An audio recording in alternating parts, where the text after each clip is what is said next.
Hello, my name is Isabella. I am a student of English literature, and this is my story.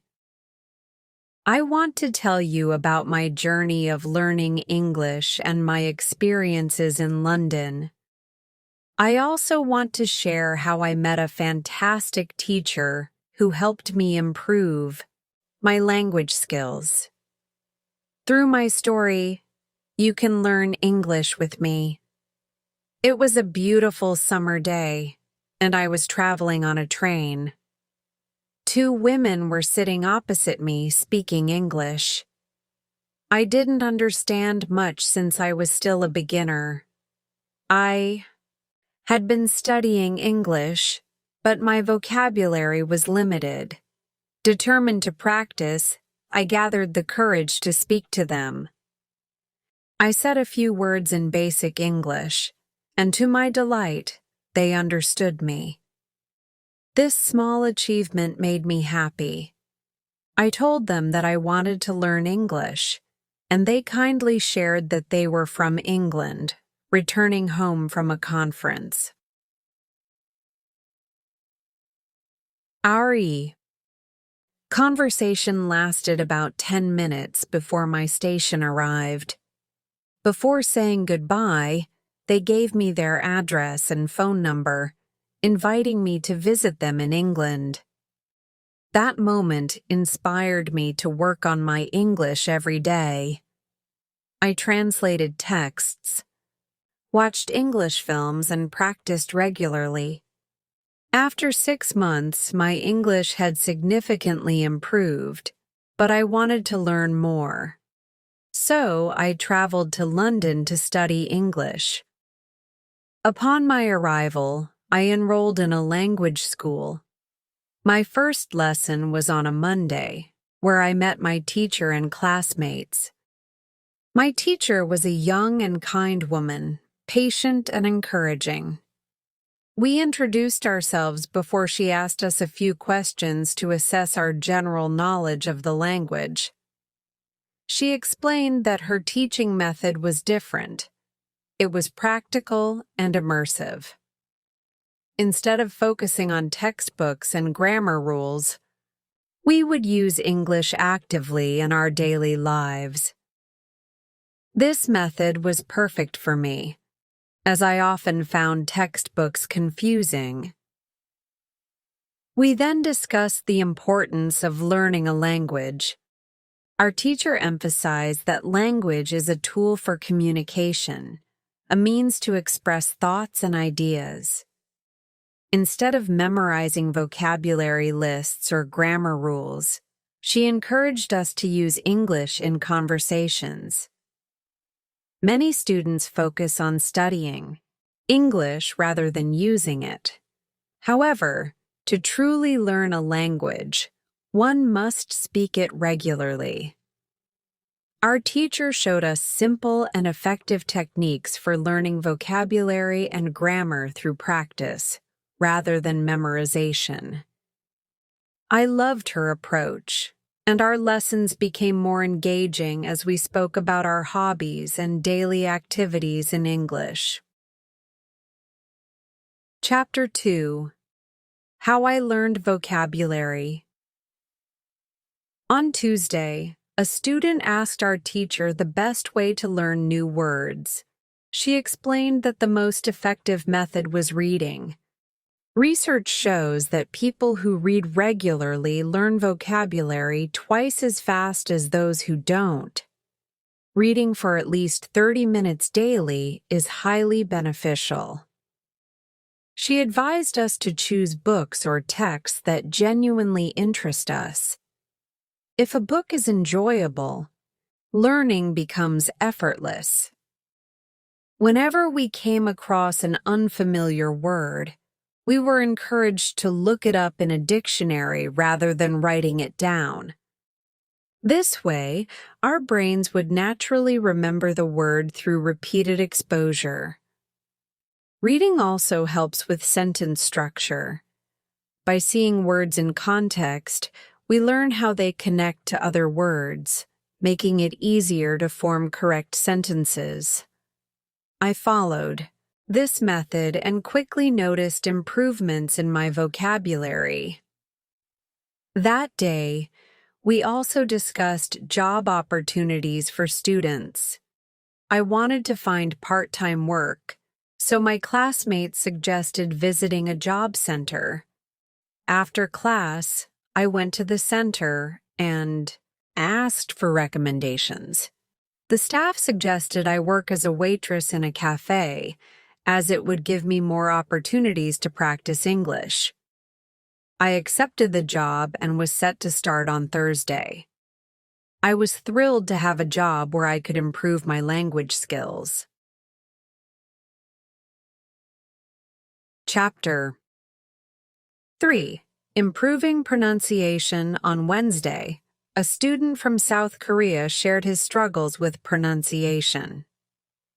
He read and watched English films but hesitated to speak due to a lack of confidence. Our teacher introduced us to a technique called shadowing. This method involves listening to native speakers and mimicking their speech immediately. It helps improve pronunciation and fluency, much like how children learn their first language by imitating their parents. She demonstrated by playing a YouTube video where the shadowing technique was explained. We practiced together, repeating sentences as closely as possible to the speaker's pronunciation. This exercise was eye-opening, and I decided to incorporate shadowing into my daily routine. Our teacher also suggested using shadowing before important presentations or conversations in English. By practicing for 10 minutes beforehand, we could improve our pronunciation and gain confidence in speaking. Chapter 4. Thinking aloud. On Thursday, we had a new student in our class, Elizabeth from Italy. Our teacher was excited to see her again, as she had attended a beginner's class the previous summer. Surprisingly, Elizabeth spoke fluently and confidently. When asked about her progress, she explained that she learned English at home using 3 techniques: reading, shadowing, and thinking aloud. Thinking aloud was a new concept to me, so I asked our teacher to explain. She said it involved verbalizing thoughts in English throughout the day. Instead of thinking in our native language, we should try to form thoughts in English and say them out loud. Elizabeth shared her experience. At first, she struggled because her thoughts in Italian were complex. She had to simplify her sentences when thinking in English. However, over time, it became easier. One day, she met an Australian tourist in Italy and was able to hold a conversation effortlessly. Thinking aloud had trained her brain to form sentences naturally. I found this technique fascinating. Although it sounded a bit unusual, I was willing to try it. If it could help me improve as quickly as Elizabeth, I was eager to give it a chance. My journey in London was off to a great start. I had a fantastic teacher, new friends from my football team, and a job where I could practice English. I was excited to continue improving my skills and experiencing life in a new country. This is just the beginning of my adventure, and I can't wait to see how much I grow through learning and practice. Isabella had always been fascinated by languages, but learning English had been an especially challenging journey for her. In the beginning, she struggled with forming sentences, often translating each word from Italian to English in her head before speaking. However, Everything changed after she met a man from Australia who introduced her to a new technique, thinking aloud. This method encouraged her to express her thoughts in English without mentally translating them first. It was a game changer. She started practicing this technique daily, and soon speaking English became much more natural to her. Even now, she continues to use it, finding it incredibly effective. Her teacher recognized her progress and thanked Isabella for sharing her experience with thinking aloud. This encouraged Isabella even more. She wanted to improve her speaking skills further, and so she fully embraced the method. She advises anyone who wants to become fluent in English to do the same. Think aloud, read, listen, and speak for at least 30 minutes every day. Part 2. A New Chapter in London. Hello. I hope you are doing well. Before I dive into my story, I want to remind you that there is a Part 1. If you haven't read it yet, I encourage you to do so to get the full picture of my journey. My name is Isabella, and I am a student of English. This is the story of my life in London, where I have embarked on a journey not only to master the language, but also to experience a new culture and way of life. I also want to tell you about my fantastic teacher who has played a crucial role in my progress. I hope my journey will inspire and help you learn English along with me. Chapter 1. How I learned grammar after school. I head straight to the cafe where I have started my job training. I have no prior experience, and honestly, I don't know what to expect. Can I really do this job? Will I be able to handle everything? These thoughts run through my mind as I walk through the doors. To my surprise, the cafe is modern and welcoming, offering coffee, tea, delicious chocolate cakes, and fresh sandwiches. My boss is only 25 years old. She started working here over 2 years ago and has gained immense experience. She knows every detail of the job inside out and is patient with me. She carefully demonstrates how to make coffee, clean the dishes, and interact with customers. It is all completely new to me, and I only remember about 20% of what she tells me. But instead of overwhelming me with information, she lets me try things on my own and gently corrects me whenever I make mistakes.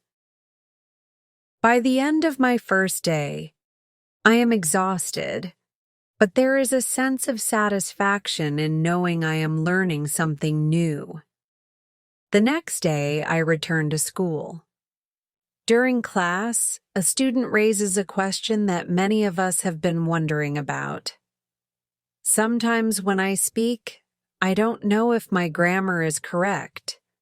How can I improve? Our teacher responds with a thoughtful explanation. She explains that there are 2 types of students, those who learn English to communicate and those who need to pass an exam. For students who need English for speaking, she reassures us that studying grammar in depth is not essential. After all, when we learned our native language, we didn't memorize grammar rules. We acquired them naturally through exposure. The best way to improve grammar naturally is by reading. Books are written in proper grammar, and by reading them, we absorb correct sentence structures. Another helpful technique is shadowing, where you listen to correct English sentences and repeat them immediately. This method allows you to practice correct grammar without consciously trying to remember. Rules. For those preparing for an exam, she suggests visiting grammarinlevels.com, a website that categorizes grammar rules based on different proficiency levels. For those who want extra preparation, practicing with past exam papers is beneficial. Hearing this advice relieves me. I learn English because I want to communicate, not because I need to pass a test. This means I don't have to stress too much about grammar. I can focus on reading, shadowing, and speaking instead. After class, I explore the website our teacher recommended. It's well-structured, with examples and explanations tailored to different levels. I find it incredibly useful. Chapter 2. How I tested my English on Monday. I returned to school. Our teacher asks us to share what we did over the weekend. I proudly say that I worked at the cafe and that I am already feeling more comfortable in my role. As I speak, one of my classmates suddenly exclaims, "Isabella, your pronunciation sounds different." "It's much better than last week. What did you do?" I smile and explain. I practiced shadowing all weekend. At first it was hard, but by Sunday night I noticed a huge improvement. Our teacher then asks if any other students tried shadowing. A few did, and one student from South Korea even said he found it helpful. Another student admitted that her mouth hurt after just 5 minutes of shadowing, so she stopped. Our teacher reassures her, saying, "That's completely normal. Just like going to the gym for the first time, your mouth muscles need time to adjust. Start with short sessions and gradually increase them." She also explains that shadowing improves more than just pronunciation. It helps with intonation, rhythm, and connecting words smoothly. If the recordings feel too fast, she advises us to start by repeating only the first or last word of each sentence and gradually build from there. Curious to measure my progress, I decide to take an English vocabulary test at testlanguages.com. It's a simple 2-step test that estimates how many words you know. To my surprise, I score 2,100 words. Most of my classmates score between 2,000 and 2,200 words, except for Monica and the boy from South Korea, who each scored 2,500 words. Chapter 3. Overcoming the Fear of Mistakes. The next day at school, another student raises an important question. "I want to practice speaking with people, but I'm afraid of making mistakes. I don't want to look stupid. What should I do?" Our teacher gives an insightful answer. Mistakes are part of the learning process. When you learned your native language as a child, you made countless mistakes. Did you stop speaking because of them? No, you kept going, and over time, you improved. She explains that worrying about mistakes prevents us from practicing freely. Instead, we should focus on expressing our ideas. Reading and shadowing help reduce mistakes naturally over time. She encourages us to embrace the learning process rather than striving for perfection. I take her words to heart. I remind myself that even successful people, CEOs, politicians, and actors, make mistakes when they speak. What matters is confidence and communication, not perfection. Conclusion. Advice for learning English. If you want to improve your English skills, dedicate at least 30 minutes every day to reading, listening, and speaking. Immersing yourself in diverse materials will improve your comprehension and fluency effectively. Don't be afraid of making mistakes. Embrace them as part of your learning journey. Keep going, and you will see progress